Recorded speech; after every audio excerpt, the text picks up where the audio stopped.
7:30 this Thursday morning. You're very welcome along to OTB AM. It's Jerry Gilroy and Kenny Cunningham with you. Kenny, welcome back. Morning, Jerry. In live, glorious Technicolor in studio. How are you? All good, all good. It's been a minute.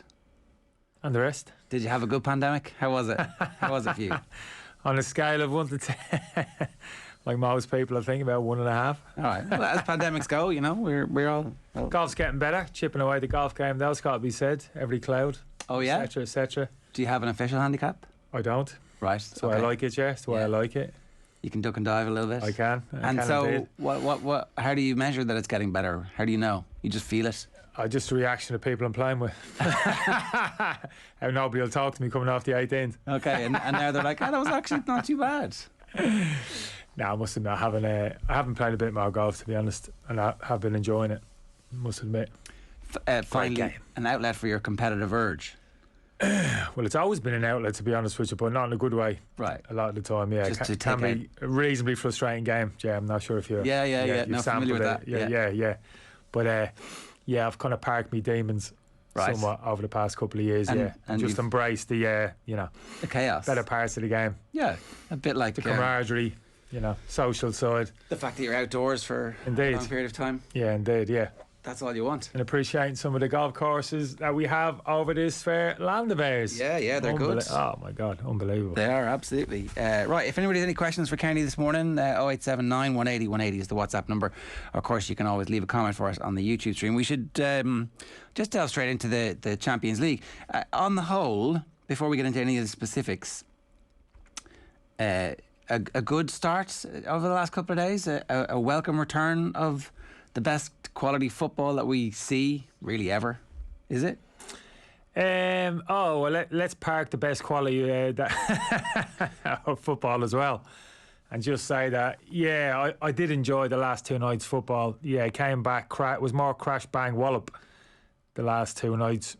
I was working on the Manchester United game. That was interesting for a few different reasons. Then obviously Liverpool last night was really enjoyable. It was it's been a while now since I sat in front of the telly. I haven't left the telly almost during the game. Was one of those games last night against Milan. Just atmosphere inside the stadium was just like woof, just coming out of the TV, dripping out of the TV, wasn't it? We missed that, it turns out. When football came back after the first lockdown, we were very grateful to have anything, but it wasn't really football, was it? Yeah, and even those kind of we got 400 people inside in the main stands. Just to have a few people, wasn't quite buying into that one either, to be honest with you. Even visually looking at those stadiums, even kind of quarter, half full for me, it just not really. But that last night was that was pretty special last night at Anfield. Who was Jordan Henderson making the sounds to? Was it like, I wasn't in the team at the weekend, and you took a little bit of... You didn't think I was worth 280 grand? You only thought I was worth 260? Yeah, really? That's what it was, the contract. I don't know. Because I was wondering, it was like, it took them a while. They got there eventually in the end, Yeah. It was... Well, it was an obvious... Well, not an obvious one, actually. Spoke to a couple of Liverpool supporters. What Liverpool do? Bloody yes, Jordan Henderson, but... I could understand maybe Liverpool's reluctance to commit. I don't know how long the contract was in the end. It's obviously one of the bounds of contention was 3 years, Jared. I don't know. Obviously, Henderson's looking for as long as contract as he wants, and there's big money at play there. But Jordan Henderson wouldn't be the first high-profile player at his age at a big club who, signed a 3-4 year, was given a 3-4 year contract, and within 12 to 18 months had kind of dropped off a cliff, but in terms of performance, serious deterioration in terms of, their physical condition, etc., and their kind of impact in the squad. So I understood Liverpool's reluctance to commit to that length of a contract on those terms. His contract will now expire on June 30th, 2025. So that's 4 seasons, 4 years from now, but it might have only added on an extra 1 year as opposed to being added on an extra 2, but it's plenty. Oh, it's plenty for him, and what you have now is you have a happy camper around the change room. Although I didn't look particularly happy, like you say, after he hit that goal last night. It was a sweet strike, wasn't it? Yeah, and it's also like, so obviously the injury happens at the weekend, and they're like, we'll put our most experienced player, our captain, back in the team. It's the squad depth is an issue at Liverpool, and it will become an issue over the course of the rest of the season if they continue to have significant long-term injuries. But at the moment, they can deal with it. Yeah, and that was Liverpool for me last night. In terms, it was no coincidence the way Liverpool started the game. You know, we all know kind of high energy, high intensity, you know, high press, swarming around people, that high defensive line. But that can only be effective if you get the right kind of personnel on the pitch. And this is the interesting debate about Liverpool the last year or so in terms of different players who've come into the team, particularly in that central midfield area.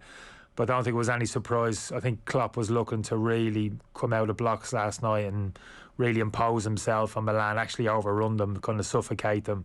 So it was no surprise Thiago was parked on the bench last night and Keita came into the team, because Liverpool have been at their best. That central midfield for me, obviously the front three to an extent, but that central midfield is key in terms of their energy, their kind of physicality, their kind of high intensity, how they almost maul opponents. That's how they won their first league title. And we saw that last night in the presence of Henderson, Fabinho and Keita. Keita's had a difficult time, but he's got legs. You know, he's physical, he's kind of aggressive. Didn't have a great game last night, but he kind of contributed. So that was more the Liverpool blueprint, DNA, whatever you want to call it, that's been successful for them over the past couple of years. Yeah, let's take last year out of the equation to a small extent. We know the circumstances there, but so that's Liverpool I'd like to see. Were you surprised to see Origi start?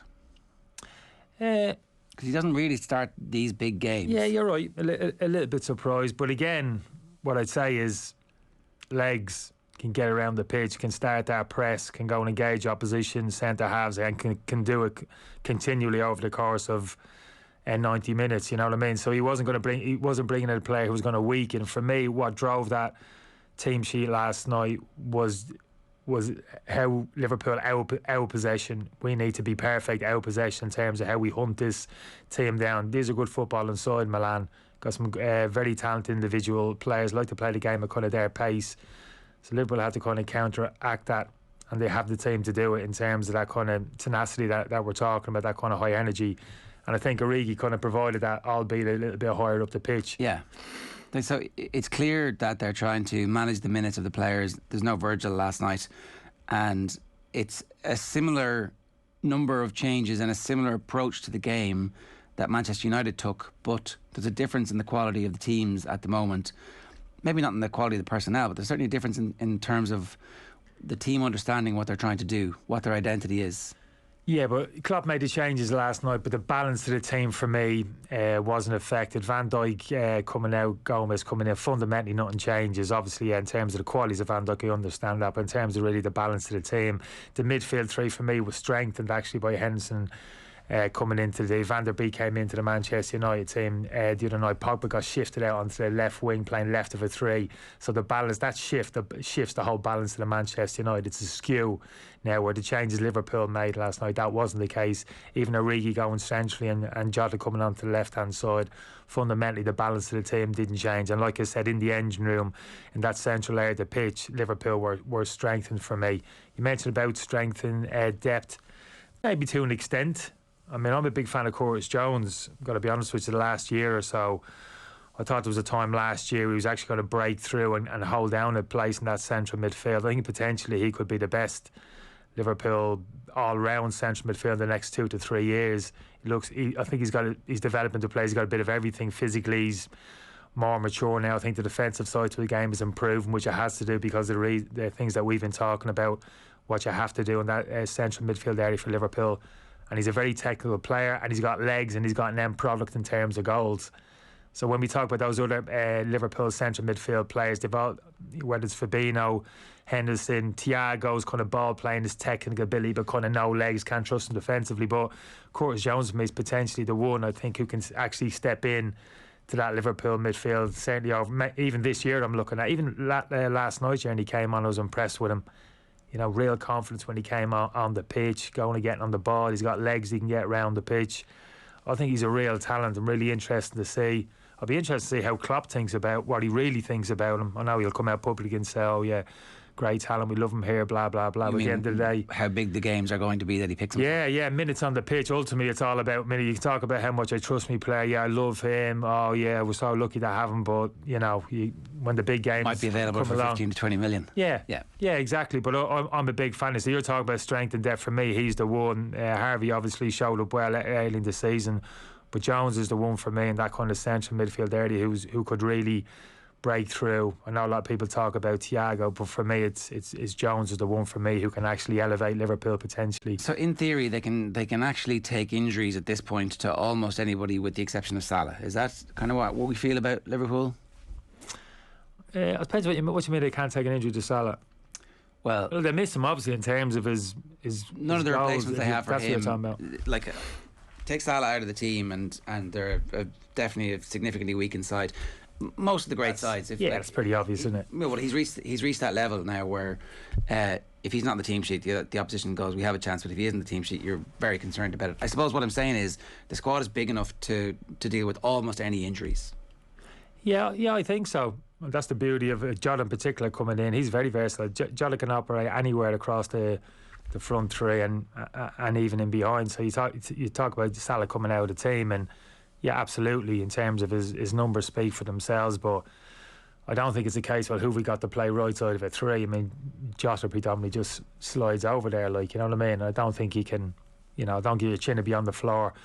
As a Liverpool supporter, Diego Jota was popping up right side of a three, Mane and potentially kind of Firmino as well. So, yeah, you can always make that. What if they lose? Yeah, what if they lose Van Dijk again? Yeah, what if they lose Henderson for a long period of time? If they lose Van Dijk again, have they got enough now that Matip and Gomez are back and they've signed Konate and they've got enough to challenge. If you ask me, they've got enough to challenge for the title. Yeah, absolutely. Yeah, that's the thing, because obviously last year they didn't have enough. The squad wasn't deep enough.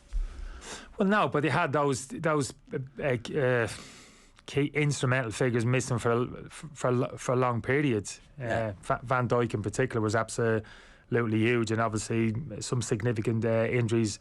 Apart from that was pretty exceptional. It's very difficult to plan over the course of the season for losing key players for such a long period of time. But I like to look at the squad. Now it hasn't been a huge amount of investment. Konate is a good player, actually. I like him. Haven't seen a lot of him yet, but they have been strengthened there. So no, I wouldn't be overly critical. I know a few Liverpool supporters, a little bit weak here and there. I don't see any obvious weaknesses in terms of the strength of the squad, and everybody, as key players, as with any team, keep fit for the majority of the season, key parts of the season. I think they'll be fine, and I expect them to be challenging. The third generation of Maldini's obviously coming on last night with about 10 minutes left to go. If something's going to make you feel old, I presume that was it, was it? I know, centre forward, wasn't he? I've seen a little bit of him play, actually, to be honest with you. You can see the similarities there, couldn't you? Must be a killer for the old man. First touch actually tried a little something, it didn't come off. It's got to be one of them. You're grimacing a little bit of the old man in the stadium, but. So Liverpool are in rude health. They're able to make changes. They still win, even though they're up against a side who give them their fill of it in Europe. They've got to be pretty happy with life at the moment. Yeah, I think so. In comparison to where they were, a roller coaster for season last year. Yeah, absolutely. What about City last night? So you score 6 at home in the Champions League. The music is great. Your new star player is coming off buzzing afterwards, saying he can take on anybody one-on-one in the world, and you still concede 3. How do they feel about this? Do they feel great about life?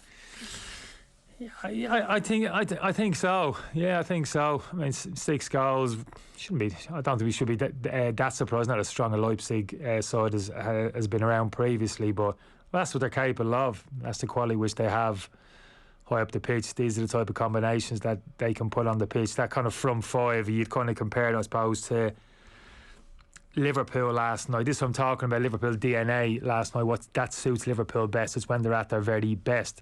But you look at the Manchester City from 5, and in particular I'd compare the 2 Manchester City number 8s to the 2 Liverpool number 8s. Liverpool played with Henderson and Keita in those 2 advanced number 8 positions.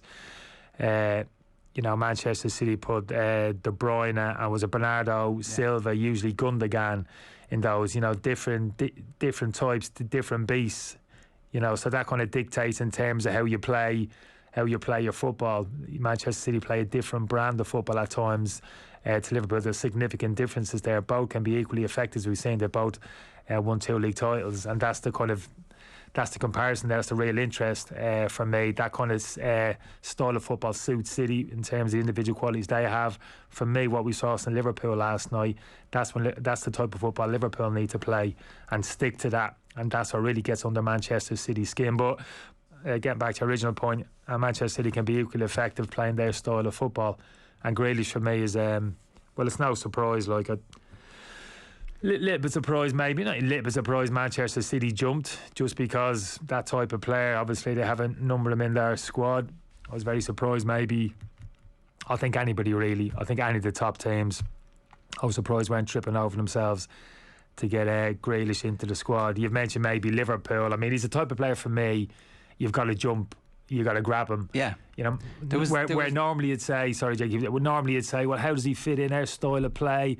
Does he complement? And I understand that's generally the case 95% of the time when you're looking to bring in a player, even a high-profile player.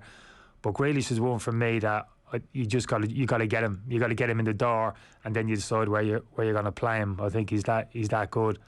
Yeah. So is he better than Jadon Sancho? Is he more suited? I think he's a different type of player. I think he's the best around. He's better than Raheem Sterling for me, I'll tell you that. That's why he's playing. When push comes to shove, I think if he plays in those wide areas for Manchester City, I think he'll play left of a 3, and he'll probably play ahead of Raheem Sterling, because he's a different type of player. He's a highly technical player. You can trust him with the ball.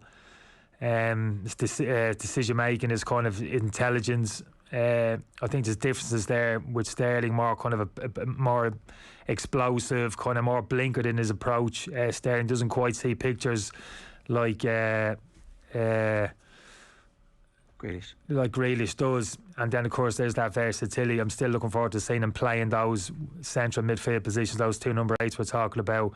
Still think potentially he could play there as long as he picks up a bit of slack defensively. He'll definitely play there. I've no doubts about that. Having watched him for Villa, like he would end up in those positions a lot in the game. Yeah, but he only played there as a 10 for Villa predominantly, Ger, and that when they're out of possession though, he ended up kind of having to defend a good bit too. Like it wasn't like there was no responsibility, and even in the Championship as well. Like it's the fact that he's played so many games and had to be responsible in all of them, that the whole team was always looking to him to perform, and the vast majority of times he did do it. I think that we underestimate the value of that sometimes. Yeah, well, I didn't know that. I think he was a little bit loose. I think he was a bit ill-disciplined in his positional sense at Manchester City, Aston Villa, but there's reasons for that, like you were saying. A huge amount of responsibility on him, not receiving enough the ball, having to drift into areas of the pitch. Yeah, people would have said the same with Steven Gerrard at times, or even I understand it. England, Yeah, you're absolutely. So now he's looking around the pitch and he knows, even if he's playing left side of the 3, he trusts other people to get on the ball and find them in the areas where he can hurt the opposition. Never played with anybody as good as De Bruyne or Phil Foden or any of those guys. Yeah, before, absolutely. So. Yeah, so that'll elevate his game even more for me, and it'll get him into areas of the pitch where he can better influence the game, that kind of last third of the pitch, because I think his numbers have to improve in terms of his goals. For a player of his quality, we saw an indication of it last night. The goal that he scored last night was great, but that's where he needs to be more often, picking the ball up 5 yards outside the penalty box 1v1. Yeah. And end product, I think that's where he can improve as well. But I think he will, because he'll find himself in those situations more and more at Manchester City. So no concern for you that they conceded 3 last night in the Champions League, that there's a template there for other teams watching to go, or is that specifically because they're playing against a side who they know they're going to overwhelm over the course of the 90 minutes? No, there's always that small concern Manchester City. I think the concern going forward is in that a lot of talk about Manchester United and that kind of hold in midfield position, that kind of defensive linchpin, the struggles they have. And I'm not exactly sure of Manchester City either in that area of the pitch. Fernandinho's got an extra year, I think, but kind of approaching the twilight of his career, he's been the best there's been. I think he's still their best option in that area of the pitch. I'm not a huge fan of Rodri, I've got to be honest with you. I think he's a very good ball playing midfield player, kind of quite technical, but I'm not blown over by him again in terms of the defensive qualities he has. And I think that's potentially an issue for Manchester City. They didn't play with one actually in the final against Chelsea and suffered. But even with Rodri in there, for me, he doesn't nail down that central area of the pitch when they haven't got the ball. Don't think he's the most athletic. I don't think look at him sometimes, he doesn't strike me as one who really enjoys the defensive side of the game, which Fernandinho does, and the very best in that position actually do. They love it, love being in there, breaking up attacks, making tackles, seeing danger and giving that kind of screen in front. So I think that is one of the reasons to be. If you're going to ask me the question, 3 goals, should we be concerned? I think we should always be concerned to a certain extent, Manchester City, in terms of their defensive setup. I think it's improved. I think their kind of press has improved. Last year they went away from that somewhat, came very passive out possession of the ball, and I think they suffered because of it. They got back to that last season, but I still think that kind of like I said, that central area of the pitch, somebody with that real kind of defensive mindset, I think it was being greedy. I think maybe they're just slightly short in that area of the pitch. It might be a small gripe, to be honest, but like you're saying, well, it's the very highest level when it really matters, when it counts. Champions League final against a good manager who understands what they're trying to do. You can see how that might become an issue.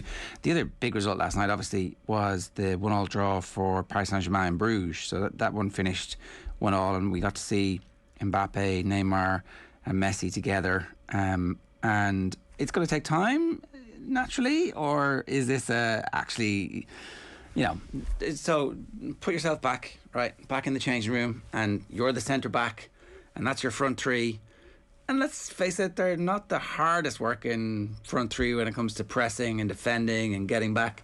How do you feel? Well, it's gonna be an issue. I think Pochettino was quoted as saying, "Look, we're not quite a team yet." And I'm sure that's one of the things that he's alluding to, because when you break that down, kind of what is a team? Well, to some extent, it's kind of your attitude and your application on the pitch, taking personal responsibility for your role in the team. So I think that's what's being kind of part of a team.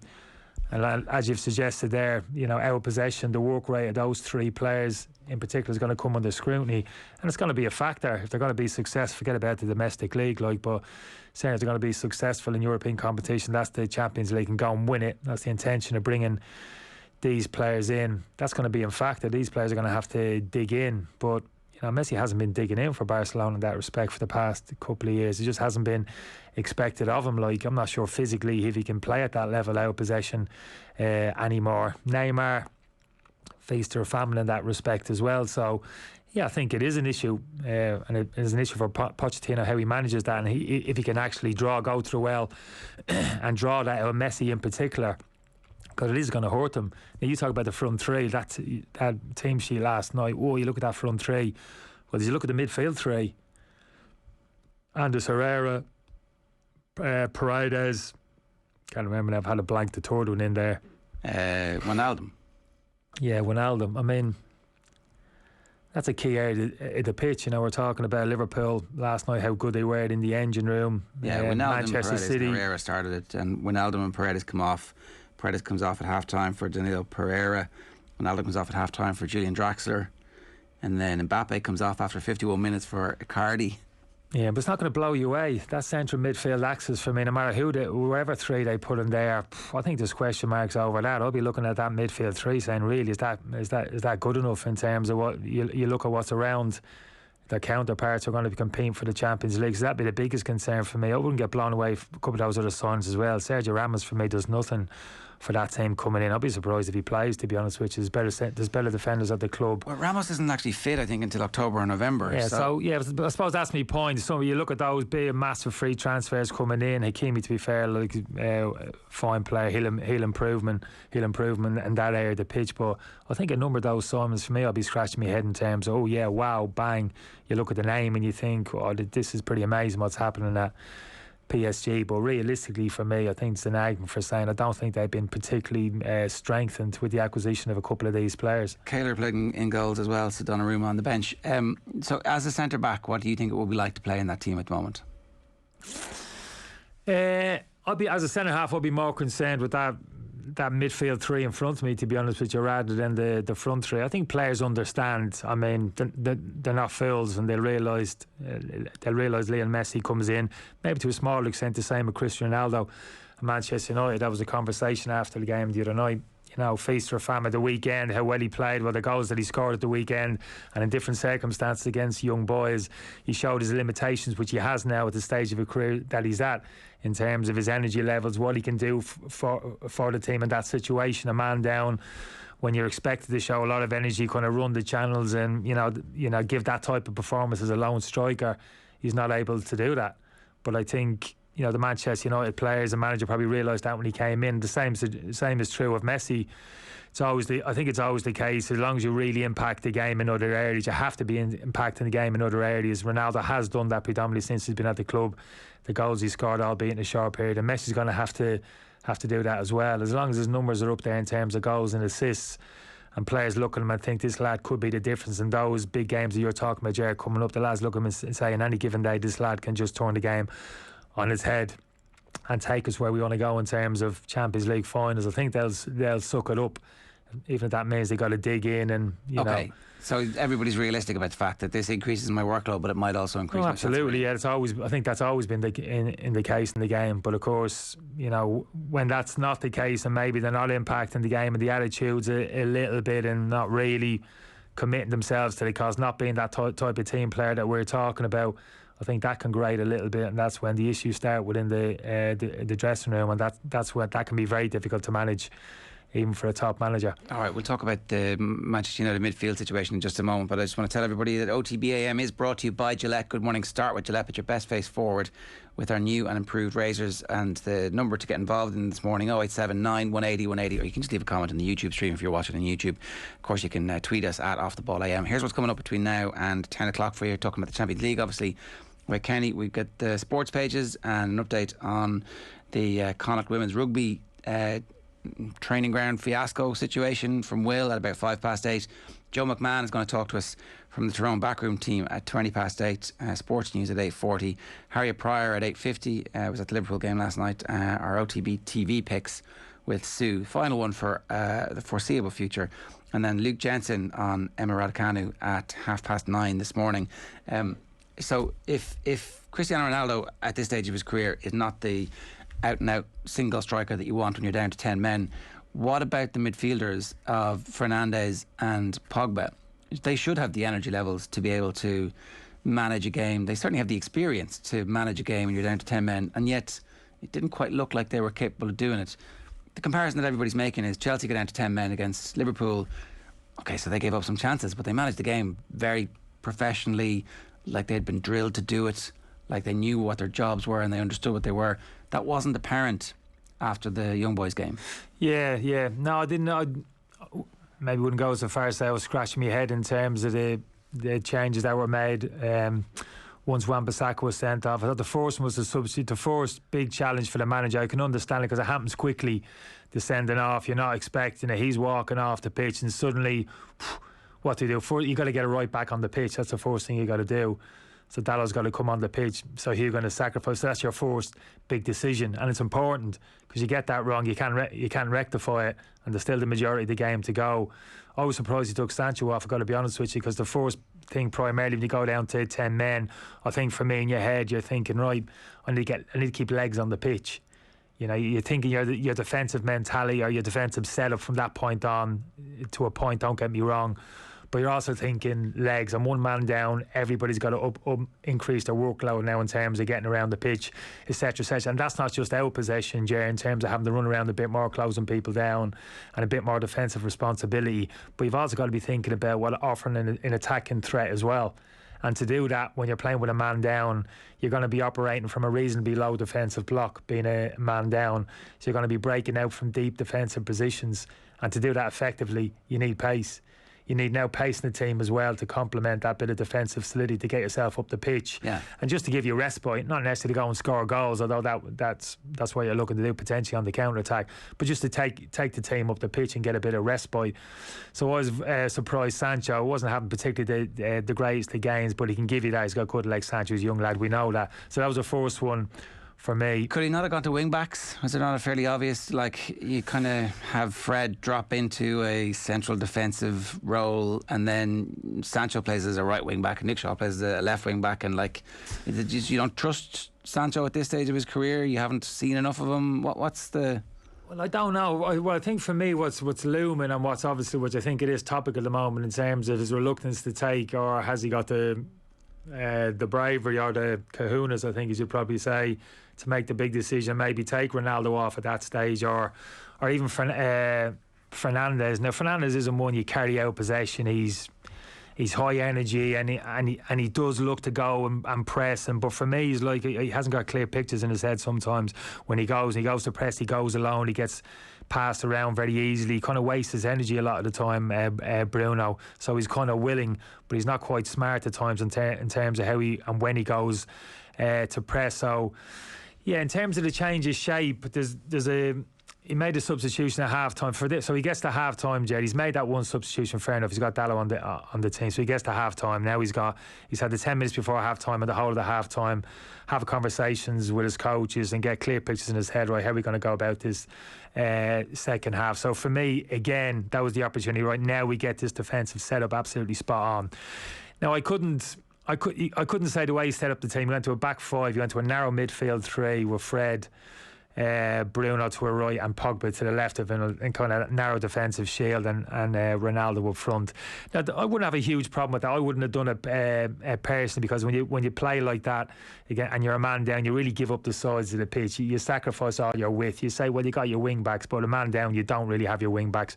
They get penned back and they get narrowed up, and now you have a midfield three operating within 25 yards of each other in that central area of the pitch, and they've really got to shift very quickly across the pitch, and it's almost impossible to do. So that's how you kind of give up the sides to the opposition team. That's what I'm talking about. I'm always a little bit reluctant to do that, to be honest with you. People say get the extra defender on, get that back three in, and certainly it helps you in that central defensive area, but I don't think there was any need for that. Personally, for me, I'd rather keep 2 blocks of 4 on the pitch and that lone striker. So you keep that bit of width in those wide midfield areas, so you don't get exposed down the sides 2v1, and also you can break out from that. So if you have the likes of, if you still have Sancho on the pitch, you brought on Greenwood or Jesse Lingard in those wide areas, those wide midfield areas, they can drop in and double up with the Manchester United fullbacks, but they can also break out and use that pace to get up in contact with Ronaldo if you're going to insist on keeping him on the pitch. So yeah, it wasn't so much he went to a back three, although I wouldn't have done it, but I looked at that midfield three. You know, you're talking about Bruno and Pogba having the legs. But Pogba, for me, certainly doesn't have the legs. Pogba isn't the player that he was when he first broke into the Juventus team, playing left of a kind of diamond in midfield, where he actually had the legs to get in and out and up and down the pitch. He's not. I don't think he can put that responsibility on him now. That's why I don't like to see him playing in wide areas, because you're carrying him now. You're carrying Pogba in the team in a wide area when you haven't got the ball. Now this was different. He went left of a three, but there's still big defensive responsibility there to shift out into the full back areas, etc. So no, I was a bit worried when I saw Pogba and Bruno alongside Fred, who again, he's the one who you're really leaning on. You know, he's your defensive kind of linchpin at that moment, Fred. But I don't know how long Fred's been at the football club, but I still look at Fred now. I think he's not a natural defender. There's times and there's games when he's played well, of course he has, but okay, so he's not going to fix that. But in terms of Solskjaer, what's your view at the moment on where Solskjaer is in his evolution as a manager? Oh, as a manager, yeah. Well, what do you want? Is he getting better? Is there evidence that he's getting better? You'd like to think so. You'd like to think so. The position that he's in, the experiences that he's had when he's been at the football club, he has to be getting better. But if he's not, that points to the fact that you're looking at somebody who really hasn't got a great understanding in the game and not really a lot of football and intelligence. If you're not getting better operating at that level, the people he has around, the players that he's working at. You say I'd like. I think the team's getting better. That's a difficult one to. I think the team's certainly getting better in terms of recruitment. And I do like the players he's brought to the football club, but I don't know. It's difficult to say. There was a choice to be made in the summer in terms of where are we going to recruit, where do we best need reinforcement. Yeah. So they haven't gone and spent in that area of the pitch that we're talking about, that central midfield area. Has Solskjaer gone to the club owners and said, look, I'm happy with what I've got in there. I'd rather we go and spend at centre half and higher up the pitch. If that's the case, then I would be concerned. Yeah. Because for me, it feels that way. Yeah, exactly. So if he doesn't see that would be an early concern.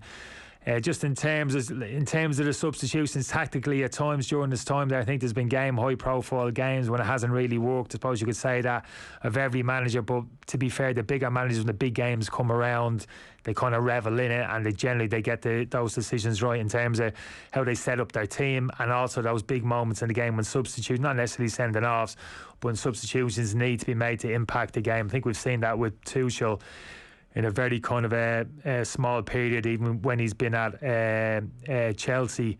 And I think the very top managers have that real tactical nous in terms of what's required there at any given moment during the game. And and I think that's a fair point. I can't honestly say Solskjaer's kind of bowled me over in that respect. But I like the way the team's evolving.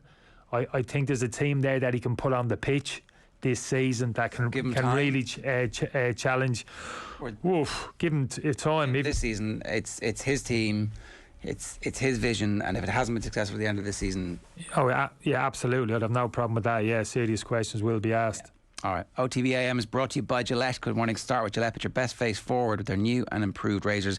We're going to take a quick break. We're back talking about the Connacht rugby situation, and we're also going to be talking about the Tyrone success this year with one of their backroom team with Joe McMahon. That's coming up in the next few minutes. Stay tuned.